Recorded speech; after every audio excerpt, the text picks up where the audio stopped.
The Great Break by Arthur Conan Doyle.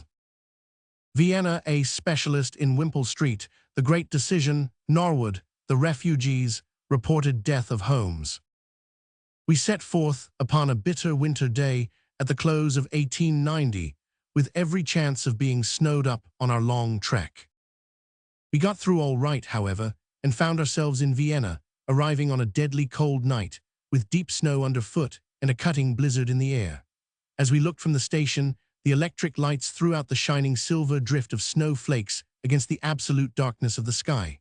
It was a gloomy, ominous reception, but half an hour afterwards, when we were in the warm, cozy, crowded, tobacco-laden restaurant attached to our hotel, we took a more cheerful view of our surroundings.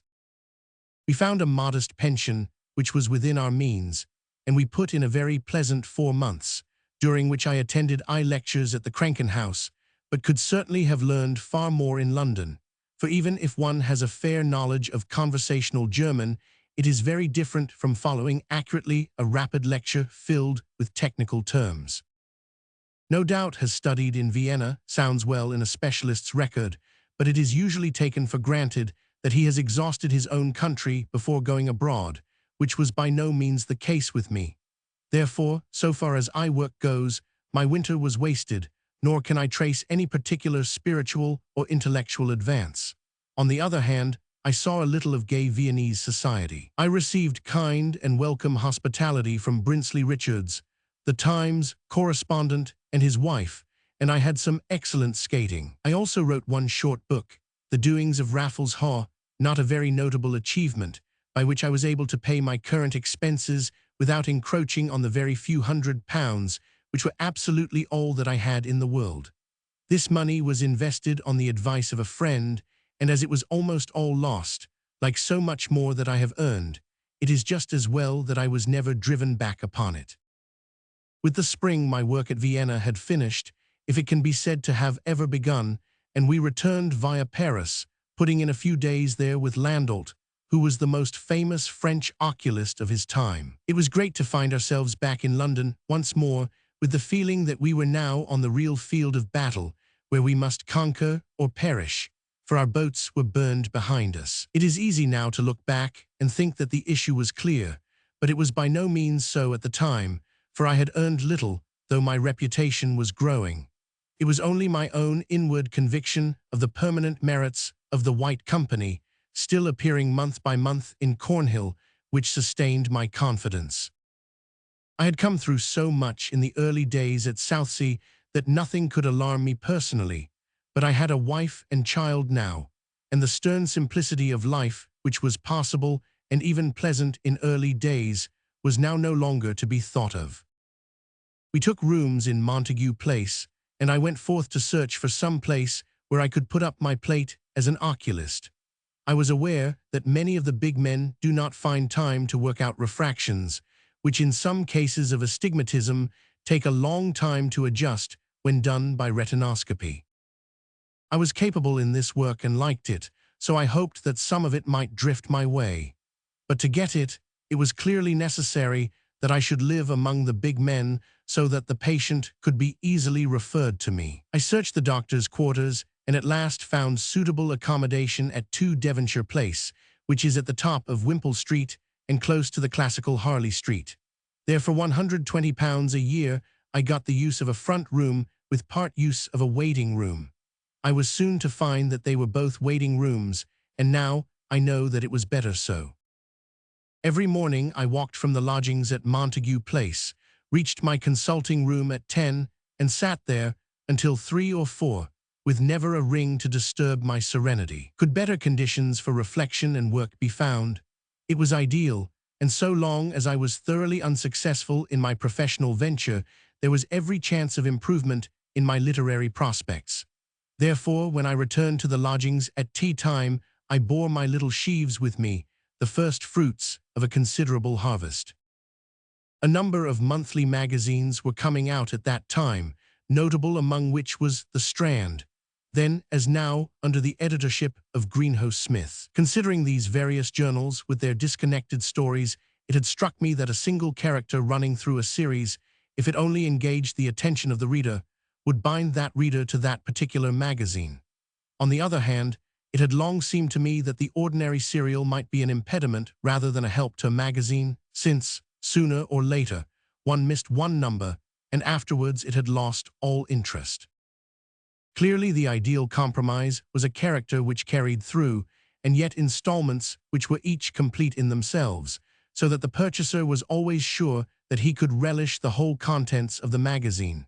I believe that I was the first to realize this, and the Strand magazine the first to put it into practice. Looking round for my central character, I felt that Sherlock Holmes, whom I had already handled in 2 little books, would easily lend himself to a succession of short stories. These I began in the long hours of waiting in my consulting room. Greenhouse Smith liked them from the first and encouraged me to go ahead with them. My literary affairs had been taken up by that king of agents, A.P. Watt, who relieved me of all the hateful bargaining and handled things so well that any immediate anxiety for money soon disappeared. It was as well, for not one single patient had ever crossed the threshold of my room. I was now once more at a crossroads of my life, and Providence, which I recognize at every step, made me realize it in a very energetic and unpleasant way. I was starting off for my usual trudge one morning from our lodgings when icy shivers passed over me, and I only got back in time to avoid a total collapse. It was a virulent attack of influenza, at a time when influenza was in its deadly prime. Only 3 years before my dear sister Annette, after spending her whole life on the family needs, had died of it at Lisbon at the very moment when my success would have enabled me to recall her from her long servitude. Now it was my turn, and I very nearly followed her. I can remember no pain or extreme discomfort, and no psychic experiences, but for a week I was in great danger, and then found myself as weak as a child and as emotional, but with a mind as clear as crystal. It was then, as I surveyed my own life, that I saw how foolish I was to waste my literary earnings in keeping up an oculist's room in Wimpole Street, and I determined, with a wild rush of joy, to cut the painter and to trust forever to my power of writing. I remember in my delight taking the handkerchief which lay upon the coverlet in my enfeebled hand and tossing it up to the ceiling in my exultation. I should at last be my own master. No longer would I have to conform to professional dress or try to please anyone else. I would be free to live how I liked and where I liked. It was one of the great moments of exultation of my life. The date was in August 1891.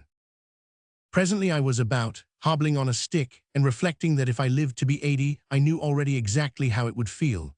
I haunted house agents, got lists of suburban villas, and spent some weeks, as my strength returned, in searching for a new home. Finally, I found a suitable house, modest but comfortable, isolated, and yet one of a row. It was 12 Tennyson Road, South Norwood. There we settled down, and there I made my first effort to live entirely by my pen. It soon became evident that I had been playing the game well within my powers, and that I should have no difficulty in providing a sufficient income. It seemed as if I had settled into a life which might be continuous, and I little foresaw that an unexpected blow was about to fall upon us, and that we were not at the end, but really at the beginning, of our wanderings. I could not know this, however, and I settled down with a stout heart to do some literary work worthy of the name. The difficulty of the Holmes work was that every story really needed as clear-cut and original a plot as a longish book would do. One cannot without effort spin plots at such a rate. They are apt to become thin or to break. I was determined, now that I had no longer the excuse of absolute pecuniary pressure, never again to write anything which was not as good as I could possibly make it, and therefore I would not write a Holmes story without a worthy plot, and without a problem which interested my own mind, for that is the first requisite before you can interest anyone else. If I have been able to sustain this character for a long time, and if the public find, as they will find, that the last story is as good as the first, it is entirely due to the fact that I never, or hardly ever, forced a story. Some have thought there was a falling off in the stories, and the criticism was neatly expressed by a Cornish boatman who said to me, "I think, sir, when Holmes fell over that cliff, he may not have killed himself, but all the same he was never quite the same man." Afterwards, I think, however, that if the reader began the series backwards, so that he brought a fresh mind to the last stories, he would agree with me that, Though the general average may not be conspicuously high, still the last one is as good as the first. I was weary, however, of inventing plots, and I set myself now to do some work which would certainly be less remunerative, but would be more ambitious from a literary point of view. I had long been attracted by the epic of Louis Roman XIV and by those Huguenots who were the French equivalents of our Puritans. I had a good knowledge of the memoirs of that date and many notes already prepared, so that it did not take me long to write The Refugees. It has stood the acid test of time very well, so I may say that it was a success.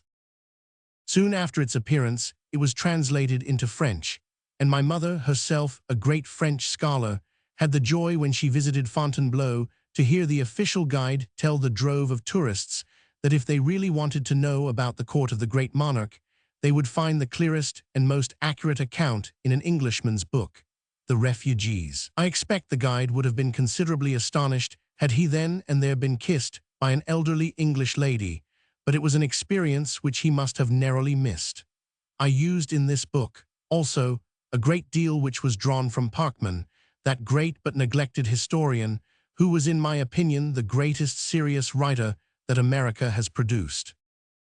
There was an amusing episode connected with The Refugees, when it was read aloud in some strict Irish convent, the innocent Reverend Mother having mistaken my name and imagined that I was a canon, and therefore, of course, a holy man. I am told that the reading was a tremendous success, and that the good sisters rejoiced that the mistake was not found out until the story was completed. My first name has several times led to mistakes, as when at a big dinner at Chicago, I was asked to say grace, as being the only ecclesiastic present. I remember that at the same dinner, one of the speakers remarked that it was a most sinister fact that though I was a doctor, no living patient of mine had ever yet been seen. During this Norwood interval, I was certainly working hard, for besides The Refugees, I wrote The Great Shadow, a booklet which I should put near the front of my work for merit, and two other little books on a very inferior plane, The Parasite and Beyond the City. The latter was of a domestic type unusual for me. It was pirated in New York just before the new Copyright Act came into force, and the rascal publisher, thinking that a portrait, any sort of portrait, of the author would look well upon the cover, and being quite ignorant of my identity, put a very pretty and overdressed young woman as my presentment. I still preserve a copy of this most flattering representation. All these books had some decent success, though none of it was remarkable. It was still the Sherlock Holmes stories for which the public clamored, and these from time to time I endeavored to supply. At last, after I had done 2 series of them, I saw that I was in danger of having my hand forced, and of being entirely identified with what I regarded as a lower stratum of literary achievement. Therefore, as a sign of my resolution, I determined to end the life of my hero. The idea was in my mind when I went with my wife for a short holiday in Switzerland, in the course of which we saw there the wonderful falls of Reichenbach, a terrible place, and one that I thought would make a worthy tomb for poor Sherlock, even if I buried my banking account along with him. So there I laid him, fully determined that he should stay there, as indeed for some years he did. I was amazed at the concern expressed by the public.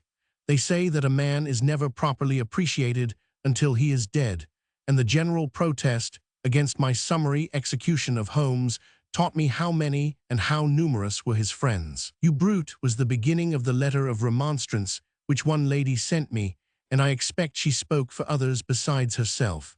I heard of many who wept. I fear I was utterly callous myself, and only glad to have a chance of opening out into new fields of imagination, for the temptation of high prices made it difficult to get one's thoughts away from Holmes. That Sherlock Holmes was anything but mythical to many is shown by the fact that I have had many letters addressed to him with requests that I forward them.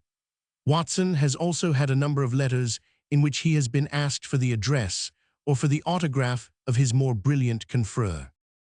A press-cutting agency wrote to Watson asking whether Holmes would not wish to subscribe. When Holmes retired, several elderly ladies were ready to keep house for him, and one sought to ingratiate herself by assuring me that she knew all about beekeeping and could segregate the queen. I had considerable offers also for Holmes if he would examine and solve various family mysteries. Once the offer from Poland, was that I should myself go, and my reward was practically left to my own judgment. I had judgment enough, however, to avoid it altogether. I have often been asked whether I had myself the qualities which I depicted, or whether I was merely the Watson that I look. Of course, I am well aware that it is one thing to grapple with a practical problem, and quite another thing when you are allowed to solve it under your own conditions. I have no delusions about that. At the same time, a man cannot spin a character out of his own inner consciousness and make it really lifelike unless he has some possibilities of that character within him, which is a dangerous admission for one who has drawn so many villains as I in my poem, The Inner Room, describing our multiplex personality, I say. Among those figures, there may perhaps be an astute detective also, but I find that in real life, in order to find him, I have to inhibit all the others and get into a mood when there is no one in the room but he. Then I get results and have several times solved problems by Holmes' methods after the police have been baffled. Yet I must admit that in ordinary life I am by no means observant, and that I have to throw myself into an artificial frame of mind before I can weigh evidence and anticipate the sequence of events. Chapter 11.